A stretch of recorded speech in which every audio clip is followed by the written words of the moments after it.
Assalamualaikum warahmatullahi wabarakatuh. Perkenalkan, nama saya Maya Dwi Nur Azlinda dengan NIM 203200064 akan mempresentasikan makalah tauhid tentang agama-agama.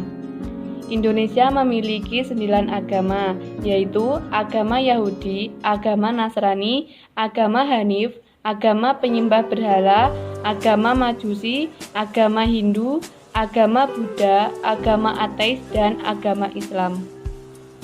Langsung saja untuk agama yang pertama, yaitu agama Yahudi.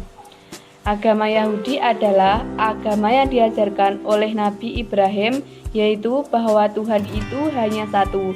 Dari segi keturunan, agama ini juga diajarkan oleh keturunan Nabi Ibrahim, yaitu Nabi Musa bin Imran yang mempunyai garis keturunan Musa bin Imran bin Kohat. Yahudi diberikan kepada setiap orang yang meyakini agama Yahudi. Istilah ini diambil dari nama Yahudia yang artinya anak-anak dari nama Yakub. Referensi Yahudi menyebutkan Yahuda lebih penting daripada Yusuf. Beberapa faktor yang menyebabkan referensi Yahudi tersebut melebihkan Yahuda daripada Yusuf adalah: 1. Yahuda memainkan peran yang sangat besar dalam melindungi Yusuf dari pembunuhan. 2. Yahuda yang meyakinkan Yakub untuk membawa Benyamin dalam kasus kelaparan menimpa negeri Kanaan. 3. Yahuda dan anak keturunannya melibatkan kerajaan. Gerakan-gerakan agama Yahudi. 1. Gerakan Yahudi Ortodok. Corak tradisional konservatif, yaitu dalam agama Yahudi tradisionalis dan neo-ortodok yang berkembang darinya. Pemakaian istilah ortodok tersebar sudah munculnya gerakan reformasi di Eropa Barat. Dari pemakaian ini merupakan bentuk ungkapan pertentangan dari pihak Yahudi Ortodok terhadap perubahan yang dimasukkan para pendukung gerakan reformis ke dalam keyakinan Yahudi. Kelompok ekstrim dari kalangan Yahudi Ortodok adalah kaum Yahudi Timur yang menolak setiap upaya pembaruan dan reformasi pada sisi manapun dari sisi kehidupan Yahudi, khususnya kehidupan beragama. 2. Gerakan Yahudi Reformis. Kemunculan gerakan ini merupakan respon atas hak-hak yang diberikan oleh Revolusi Prancis dan kesempatan yang terbuka bagi bergabungnya kaum Yahudi harus memasukkan beberapa kebiasaan serta tradisi Yahudi untuk menghadapi tantangan-tantangan masa yang dijalani kaum Yahudi dan menghadapi perubahan yang melanda masyarakat serta umum. 3. Gerakan Yahudi Konservatif. Gerakan Yahudi Konservatif adalah gerakan yang rumit strukturnya, kendati namanya menunjukkan corak tradisional. Barangkali memang lebih tepat meletakkannya ke dalam corak pertama. Gerakan yang mendorong pembaruan ini justru membuat kita mengklasifikasikannya ke dalam corak ketiga. Gerakan ini merupakan fase pertengahan antara gerakan ortodok dan gerakan informasi, sebab ia menerima seluruh konsep-konsep agama yang tradisional dan berupaya memahaminya dengan pemahaman kontemporer. Oleh karena itu, ia mencampur aduk antara yang lama dan yang baru dalam rangka memadukan di antara keduanya. 4. Gerakan Rekonstruksi Yahudi. Gerakan ini adalah corak lain dari corak gerakan-gerakan pembaruan agama. Gerakan ini memiliki pendukung dari kalangan konservatif, reformis, dan sekuler yang tidak mengikuti gerakan itu sendiri. 2. Agama Nasrani. Melihat aspek historis nenek moyang agama Nasrani yang biasa dikenal dengan sebutan agama Kristen adalah agama yang diwahyukan serangkaian dengan agama Yahudi dan berkaitan dengan agama Islam, yakni dari Nabi Ibrahim. Dan ada juga yang berpendapat bahwa ketiganya, yaitu Yahudi, Kristen, Islam, merupakan buah dari proses evolusi agama primitif. Dari semua agama yang dianut oleh umat manusia, agama Nasrani merupakan agama yang paling bagus di muka bumi. Dalam sejarahnya yang telah berusia lebih dari 2000 tahun itu, agama Kristen telah tumbuh dalam berbagai bentuk yang mengagumkan. 3. Agama Hanif. Ketika Ibrahim melakukan petualangan teologi dengan memperhatikan benda-benda alam dan ia menemukan pemahaman ketuhanannya. Sebagaimana tersebut sebelumnya, Ibrahim mendapat predikat sebagai seorang yang hanif. Dari sana kemudian agama Ibrahim disebut bukan hanya agama fitrah, tetapi juga agama Hanif. Agama fitrah dan Hanif itulah agama yang hak. Kata Hanif berasal dari kata kerja Hanafa yang berarti condong atau cenderung ke tengah. Seperti condongnya dua tungkai kaki ke tengah. Hanafa juga berarti cenderung dari dua sisi ekstrim dan berlebihan ke arah tengah dan kepada yang benar. Dari pengertian itu, maka maksud dari kata Hanafa adalah condong kepada istiqomah dan keadilan atau kebenaran. Bentuk masdar dari kata Hanafa adalah Hanifan yang bentuk pluralnya adalah Hanafa. Kata Hanif muncul sebagai kesimpulan dari proses berpikir dan zikir yang dilakukan Ibrahim terhadap fenomena tata surya, bintang, bulan, dan matahari. Ketiga benda alam tersebut oleh masyarakat pada masa Ibrahim diyakini sebagai Tuhan yang dapat memelihara dan mengatur alam. 4. Penyembah berhala. Berhala adalah patung, gambar dari sesuatu atau simbol yang dijadikan objek pengabdian yang penuh gairah, entah berwujud atau hanya ada dalam pikiran. Secara umum, penyembah berhala adalah pemujaan, kasih, atau ibadah kepada suatu berhala dan biasanya ditujukan kepada suatu kuasa yang dianggap atau yang memang lebih tinggi. Kuasa itu diyakini memiliki eksistensi sebagai manusia, binatang, atau organisasi. Penyembah berhala umumnya berkaitan dengan suatu bentuk, upacara, atau ritus. Kata Ibrani yang digunakan untuk berhala seringkali menonjolkan asal-usulnya dan hakikat berhala memang tidak berguna, atau merupakan istilah hinaan yang merendahkan. Di antaranya ialah kata-kata yang diterjemahkan menjadi patung pahatan atau ukiran. 5. Agama Majusi. Perjalanan sejarah agama Majusi. Agama Majusi adalah salah satu agama wahyu atau agama samawi yang tertua di dunia yang berkembang pada abad ke-6 sampai 7 Masehi yang dinisbahkan kepada pembawanya.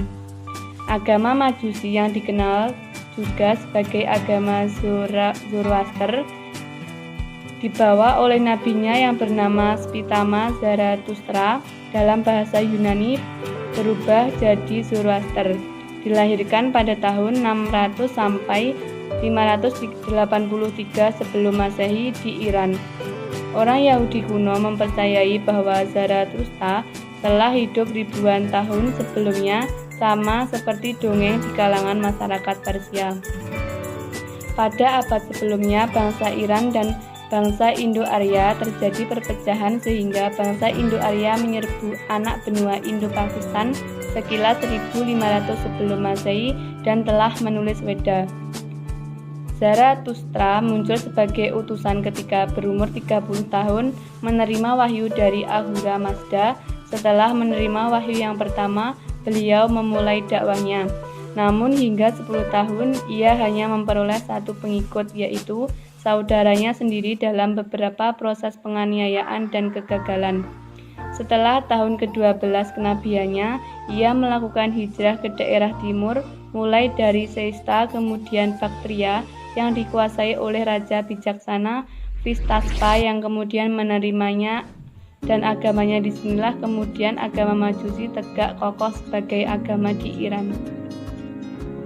6. Agama Hindu. Bangsa Dravida dan Arya secara historis. Kelahiran agama Hindu dilatar belakangi oleh akulturasi kebudayaan antara suku Arya sebagai bangsa pendatang dari Iran dan Dravida sebagai penduduk asli India. Dengan segala kepercayaan dan kebudayaan yang bersifat Vedawi telah menjadi tesa di satu pihak, dan kepercayaan bangsa Dravida yang animis telah menjadi antitesa di lain pihak. Dari sinkritisme antara keduanya, maka lahir agama Hindu sebagai sintesa. Pada waktu bangsa Arya masuk ke India, di sana telah tinggal penduduk India yang asli, termasuk bangsa Dravida. Bangsa ini berbadan kecil, kulitnya kehitam-hitaman, ada juga yang hitam, hidungnya pipih dan rambutnya ikal. Mula-mula bangsa asli tersebut tersebar di seluruh India Selatan. Namun lambat laun bangsa Dravid tinggal di kota, bercocok tanam dan pandai berlayar menyelusuri pantai. Sifat bangsa Arya berlainan dengan bangsa Dravida. Bangsa Arya berkulit putih, badannya tinggi dan besar, rambutnya kemerah-merahan, hidungnya besar dan mancung, matanya biru. Sifat yang paling istimewa bangsa Arya adalah pandai berperang daripada bangsa Dravida. 7. Agama Buddha. Sejarah agama Buddha. Agama Buddha lahir dan berkembang pada abad ke-6 sebelum Masehi. Agama ini memperoleh namanya dari panggilan yang diberikan kepada pendirinya, yaitu Siddhartha Gautama, yang memiliki sebutan Buddha. Siddhartha Gautama mendapat sebutan Buddha setelah menjalani sikap hidup penuh kesucian, bertapa, berhalwat, mengembara untuk mencari kebenaran selama hampir 7 tahun lamanya. Dan di bawah sebuah pohon yang besar di kota Goya, ia memperoleh hikmah dan cahaya hingga sampai kini pohon tersebut disebut pohon hikmat. 8. Agama ateis. Ateis berasal dari bahasa Yunani atheos yang digunakan untuk merujuk pada siapapun yang kepercayaannya bertentangan dengan agama atau kepercayaan yang sudah mapan di lingkungannya. Adapun beberapa pengertian ateis. Pertama, menurut Kamus Filsafat Ateisme, merupakan istilah untuk mereka yang tidak percaya adanya Tuhan. Kedua, di dalam sebuah tesis dari M. Agus Budianto, dijelaskan bahwa ateisme bukanlah sistem kepercayaan, melainkan sistem ketidakyakinan terhadap Tuhan. Ketiga, dalam sebuah jurnal dijelaskan, pengertian ateisme merupakan paham dari filsafat yang menolak fondasi agama dalam moralitas dan penolakan terhadap eksistensi. Bentuk-bentuk ateisme antara lain: 1. Ateisme praktis, artinya secara penuh tidak percaya adanya Tuhan dan tidak memerlukan argumen untuk ketidakpercayaan tersebut pada Tuhan. Dalam pandangan ini, individu hidup tanpa adanya Tuhan. 2. Ateisme teoritis, dalam hal ini memerlukan beberapa argumen filosofi dan pemikiran untuk menyangkal keberadaan Tuhan. Bentuk-bentuk ateisme dalam pandangan ini dihasilkan dari argumen filosofis dan pemikiran yang berbeda-beda. 3. Antiteisme, dalam bentuk kepercayaan ini dianggap sebagai ancaman bagi kehidupan manusia. 9. Agama Islam. Islam berasal dari kata kerja aslama, secara harfiah berarti ketundukan atau penyerahan diri sepenuhnya kepada kehendak yang lain. Kalimat Muslim berarti orang yang menyerahkan diri. Ketika disandingkan dengan kata iman, maka kata Islam oleh sebagian orang diartikan dengan langkah yang paling awal dari keyakinan, yakni kepercayaan dangkal yang belum merasuk ke dalam hati yang dalam. Perkembangan agama dari Adam hingga Muhammad. Adam alaihissalam, pengenalan Tuhan. Kisah penciptaan Adam pada dasarnya mempunyai pesan yang jelas. Adam yang secara harfiah berarti ketiadaan, diwujudkan oleh Allah menjadi ada sebagai manusia pertama di muka bumi. Proses ini menyadarkan Adam bahwa ia adalah seorang makhluk dari Allah yang merupakan pencipta. Penciptaan adalah puncak inovasi dan mukjizat, karena manusia tidak akan mampu membuat yang serupa. Dengan semua bekal pengetahuannya, Adam mengajarkan kepada anak-anaknya untuk selalu menyembah Allah dan memahami bahwa iblis adalah musuhnya. Pada akhir hidupnya, Adam berwasiat bahwa hanya ada satu hal yang dapat menyelamatkan dan menenangkan mereka, yaitu selalu mengikut petunjuk Allah. Contoh ketabahan para nabi. Secara historis Al-Quran menceritakan dengan terperinci bagaimana proses dakwah Nabi dalam mengajak kepada kaumnya untuk menyembah kepada Tuhan yang Esa.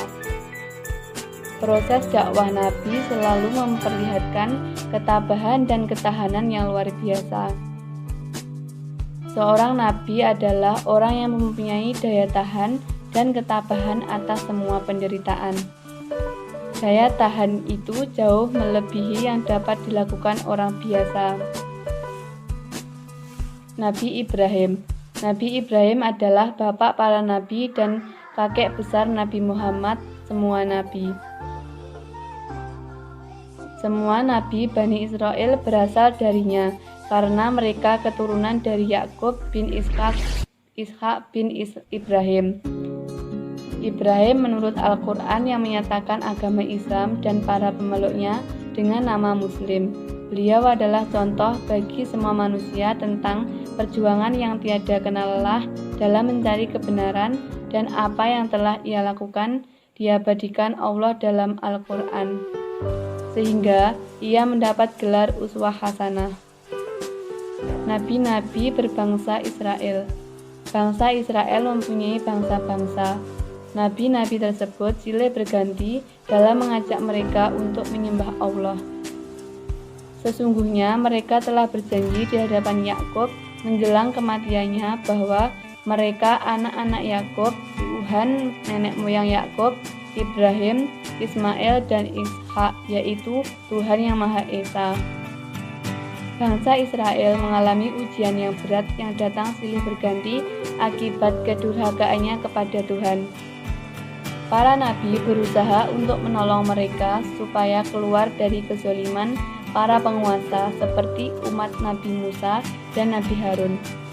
Rangkaian nabi-nabi dari bangsa Israel ditutup oleh Nabi Isa.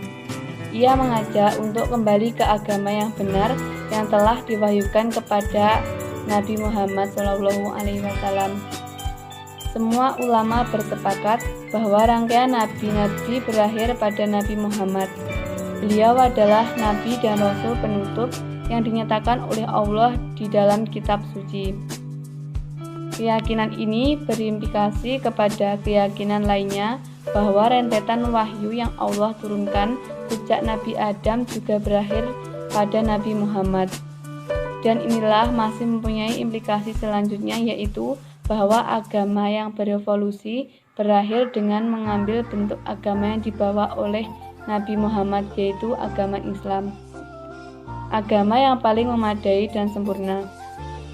Di dalam masyarakat yang terkenal dengan perilaku yang kurang baik, Muhammad tumbuh dan tetap dapat mempertahankan dirinya untuk menjadi manusia yang sangat baik.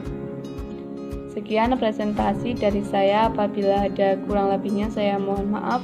Billahi taufiq wal hidayah. Wassalamualaikum warahmatullahi wabarakatuh.